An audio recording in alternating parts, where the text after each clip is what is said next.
So in this final video for now, I am going to do a few bits and pieces. First of all, I'll split the torch and let's just bring in the battery. Now I have a battery drawn already. It's not too difficult to draw, so I'll just go to Insert, Part, and I'll select Battery. So I'm going to let the battery come in anywhere. The battery is drawn of a few different bodies. I've got the springs, the rivets, and then the battery itself. So it's pretty square, pretty blocky. The hardest part are the spirals, and they're just sweeps. So to put that into position, I want to go Insert, Features, Move Copy. But I want to move all four bodies. So the rivets, the springs, the rivets, and the springs. And the mate settings will be, I want it to mate with the bottom of the torch, but I want a distance mate of 10 mil to kick in. So the torch goes over there, or the battery goes over there. Now I need to do another one. Insert, Features, Move Copy. Again, I'll select the battery, the spring, the rivet, and the mate will be between this side surface and that plane.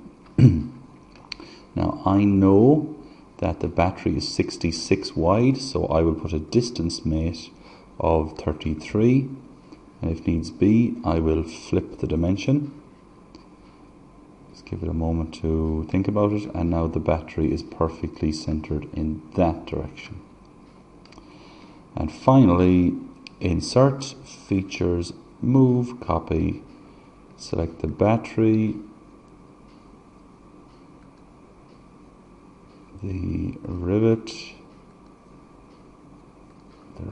and the spring, and we're going to mate this time the top surface of the battery and the top plane, and again we'll put a 33 mil offset.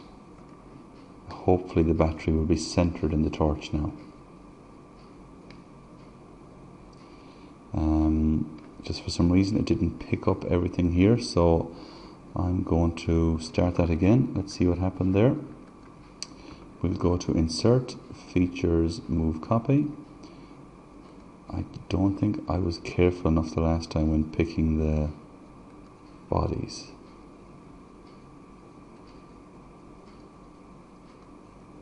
No, that should be that. And the mate settings will be the top surface and the top plane, a distance of 33, and flip the dimension. And for some reason it just brought the spring, so let's approve it. Okay, it just didn't preview, so it did actually bring the entire battery.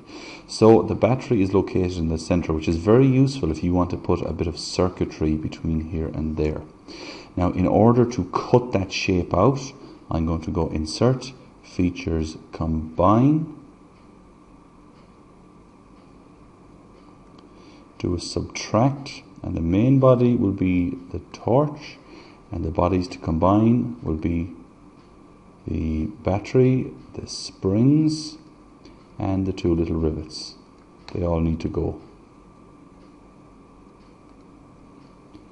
And if we press OK on that, take a moment, the exact shape of the battery is cut out. Now we may need to trim up this little piece later to make sure the battery can actually slot in, but I'm going to move on for now. So before I add a decal, let's just quickly add some colour. So I'm going to put high gloss red plastic onto the body.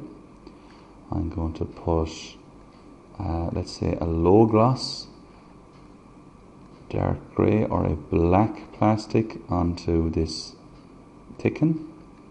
I also need to put that onto the fillet feature. I need to put it onto this thicken. A slight mistake there, I put grey on as opposed to black, so I'll pop that back over it. I also need to put black on there, and I'll put black onto this little body there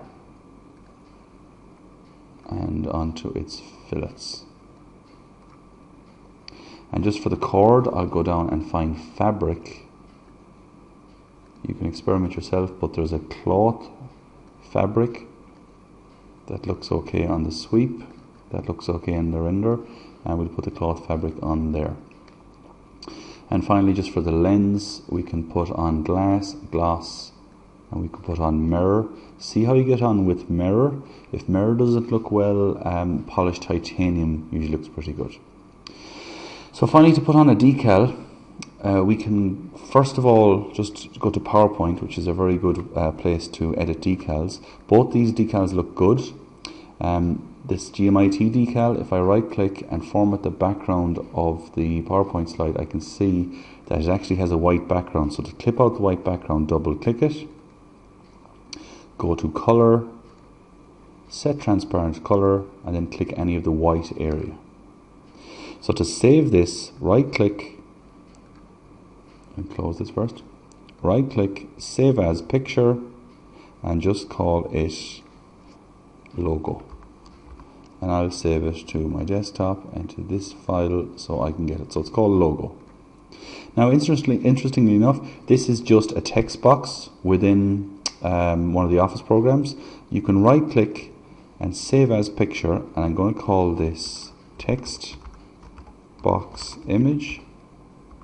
I'll save that to the same location. And that allows me to write and change any font and make that into a decal. So the use of that is as follows: render tools, edit decal, browse, and I'll go to where I saved it. So it's in here. So the My Torch decal will allow me, if I click this surface, to simulate. Now, by the way, the logo will come in with this black appearance, this black background, unless you select Use Decal Image Alpha Channel. And now you can see that's a good way to simulate putting your own handwriting or putting text onto a torch. So I leave that there. And if I want to put the logo on here, edit decal, browse, go to that folder and hit logo. And then click the surface you want to put the logo onto. Now this logo comes in with a white background, which leads me to believe I selected the incorrect one. So I'll go edit decal, browse, go back to my folder, and yes, I mustn't have saved it correctly. So I'll just quickly go back in there and save that correctly. Right click, save as picture, and of course I need to change this to a PNG file rather than a JPEG. So the PNG file, I'll call this logo PNG, and now we'll try again. So browse and find my file, and logo PNG, click the surface. Now it comes in with a black background, so we'll hit Use Decal Image again, and we can now rotate that, and we can move it a little. Let's rotate it, make it a bit bigger, and now that will come out quite nice in the rendering. So the last thing I'm going to do on this torch is just put in a little button. So I should really have done this earlier, but it escaped me. So let's just put that plane up there, and we'll create a sketch on that plane, and the sketch is going to be an ellipse, and we will extrude cut that down. Rather than cutting it down all the way, let's offset it from surface just by 1.5 mils, and we'll select this surface, and I just need to flip the side to cut because it's cutting above the surface, so reverse offset. Now it will cut down into the surface, and there you have the little notch. So to add the button, one good way to do that is to go to Insert, Features, Dome, select the surface. Takes a little bit of time for this to work. I don't think the 10mm dome will work, so let's go to 2mm dome, and now we have a little button. Let's go to 3mm dome. Yeah, looks good. And finally, let's just put a bit of rubber, matte black rubber, onto that feature. So there we have it. So you bring that into the assembly, stick on the lid and render it, and you've got a very nice torch with a lot of features to play with. Okay, so when you do render it, it will look like this. So there's absolutely nothing different in this torch. That's exactly what we've done when we've rendered.